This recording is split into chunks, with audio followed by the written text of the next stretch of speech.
یہ بات ذہن میں رکھیں کہ توفیقات اس کی جانب سے ہوتی ہیں، تو اس سے ہمیشہ توفیق مانگیں کہ اللہ اپنے حضور جھکنے کی توفیق نصیب کر دے۔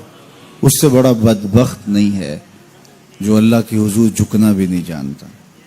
فجر کی اذان ہو رہی ہے اور وہ سو رہا ہے، ظہر گزر گئی کھیل کود میں لگا ہے، عصر گزر گئی وہ اپنے کاروبار میں منہمک ہے، مغرب عشاء گزر گئی اس کو خبر بھی نہیں، 5 نمازیں 5 اوقات میں گزر گئی اور اس کا سارا وقت غفلت میں گزر گیا۔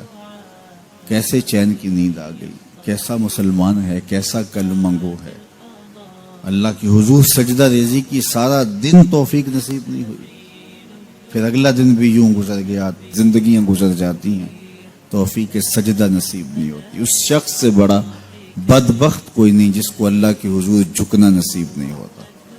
اور یہ بات ذہن میں رکھیے گا، اللہ جب کسی سے ناراض ہوتا ہے تو رزق بند نہیں کرتا، اس کے لیے آب و دانے کی بندش نہیں کر دیتا، اس کی دیگر ضروریات روک نہیں لیتا، اس کو ہر کچھ بہم پہنچ رہا ہوتا ہے، لیکن اللہ کسی سے ناراض ہو سجدے کی توفیق چھین لیتا ہے۔ بندہ سمجھتا میں نماز نہیں پڑھتا، میاں تو کون ہے؟ تجھے توفیق سجدہ ہی نہیں دی جا رہی، تو نے اللہ کو ناراض کر لیا ہے، وہ تجھے اپنی چوکھٹ پہ بلاتا ہی نہیں، اپنی دہلیز پہ تمہیں حاضری کا اذن ہی نہیں دے رہا۔ تو اس سے معافی مانگو اور 5 گانا با جماعت نماز شعار زندگی بناؤ۔ اللہ کے محبوب علیہ السلام نے ارشاد فرمایا، حضرت انس رضی اللہ تعالی عنہ کی مرویات سے ہے، صحیح بخاری میں یہ حدیث موجود ہے کہ آقا کریم نے ارشاد فرمایا، ان احدکم اذا صلی ینادی ربہ، تم میں سے جب کوئی شخص نماز پڑھتا ہے تو وہ اپنے رب سے سرگوشیاں کر رہا ہوتا ہے۔ یہ اپنے رب سے ہم کلام ہونا ہے۔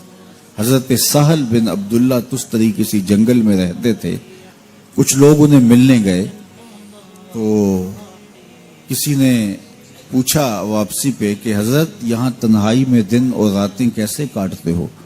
تو حضرت سہل نے کہا تمہیں کس نے کہا ہے میں تنہا رہتا ہوں؟ کہا کسی نے کیا کہنا تھا، ہم خود دیکھ رہے ہیں آپ تنہا ہیں۔ فرمایا تم نے غلط دیکھا، میرا جب اس سے باتیں کرنے کو جی چاہتا ہے تو میں نماز کے لیے کھڑا ہو جاتا ہوں، اور جب اس کی باتیں سننے کو جی چاہتا ہے تو قرآن کھول کے بیٹھ جاتا ہوں، کبھی اپنی سناتا رہتا ہوں کبھی اس کی سنتا رہتا ہوں۔ تمہیں کس نے کہا میں تنہا رہتا ہوں؟ میں تو دم دم اپنے رب کے ساتھ رہتا ہوں۔ تو جو نماز پڑھتا ہے وہ اپنے رب سے سرگوشیاں کرتا ہے، وہ اپنے رب سے بات کرتا ہے، اپنے رب سے ہم کلام ہوتا ہے۔ تو خوش نصیب لوگ جنہیں 5 گانا نماز نصیب ہوتی ہے، اور پھر اگر اس کے آداب کی رعایت کے ساتھ نصیب ہو، نماز پڑھنے کا جو انداز ہے وہ نصیب ہو جائے، جیسا کہ حدیث احسان میں ہے، جبریل امین نے حضور سے کچھ سوال کیے تھے، ان میں سے ایک سوال تھا حضور احسان کیا ہے؟ تو فرمایا تو اپنے رب کی عبادت اس طرح کرے کأنک تراہ، گویا تو اسے دیکھ رہا ہے، یہ تیری کیفیت ہو کہ تو اپنے رب کا دیدار کر رہا ہے۔ اللہ اکبر۔ حضرت سیدنا علی المرتضی رضی اللہ تعالی عنہ سے کسی نے پوچھا کہ جس رب کی عبادت کرتے ہو کبھی اس کو دیکھا بھی ہے، کبھی اس کیفیت سے بھی گزرے ہو؟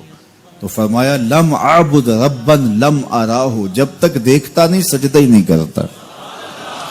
تو اپنے رب کی عبادت ایسے کرو کہ تم گویا اسے دیکھ رہے، اور اگر یہ کیفیت تمہاری پیدا نہیں ہوتی تو کم از کم اس کیفیت میں آؤ کہ تمہارا رب تمہیں دیکھ رہا ہے۔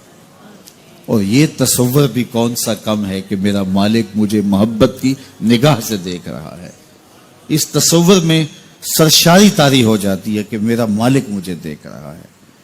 تو وہ انتہائی کیفیت ہے کہ اپنے رب کی عبادت اس طرح کرو کہ گویا تم اسے دیکھ رہے، اور اگر وہ کیفیت طاری نہیں ہوتی تو اس کیفیت میں ڈوب جاؤ کہ وہ تمہیں دیکھ رہا ہے۔